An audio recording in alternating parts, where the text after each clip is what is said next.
I'm Jessica, one of the avian nursery coordinators here at the Wildlife Rehabilitation Center, and I'm going to show you a hummingbird that is a typical patient of ours at this time of year. This is a juvenile fledgling who flew into a window and either hit his head and has head trauma or broke a wing. With a hummingbird, it's really difficult to tell because they're too small to take x-rays. So we don't really know what exactly his problem is, but we know it's one of those two issues. And the treatment is the same for both situations.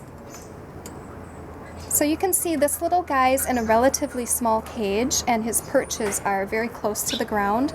There's not a lot of perches for him because we want to keep him stationary to limit his movement so that he doesn't roll around and wreck his feathers.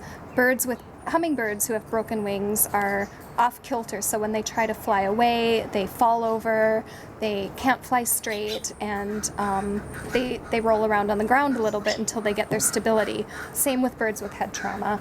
The reason for the paper towel on the ground is so that if he does fall over, it's less likely to scrape up and damage his feathers. Once his injury heals, we'll see if he can fly, but if his feathers are in bad condition, he won't be able to fly. So that's very important to us to keep his feathers in good condition.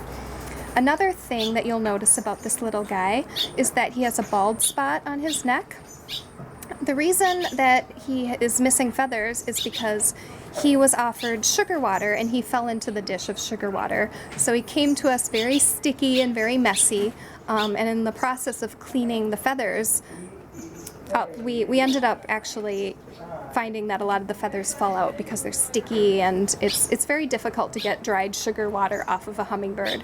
We always do recommend that you offer sugar water to a hummingbird that you find, because they really do need to eat regularly and often, but it's very important that you don't get sugar water on the bird so that they're not sticky. We recommend taking a hummingbird feeder and sticking their beak into the feeder rather than offering them an open dish of sugar water that they could easily fall into.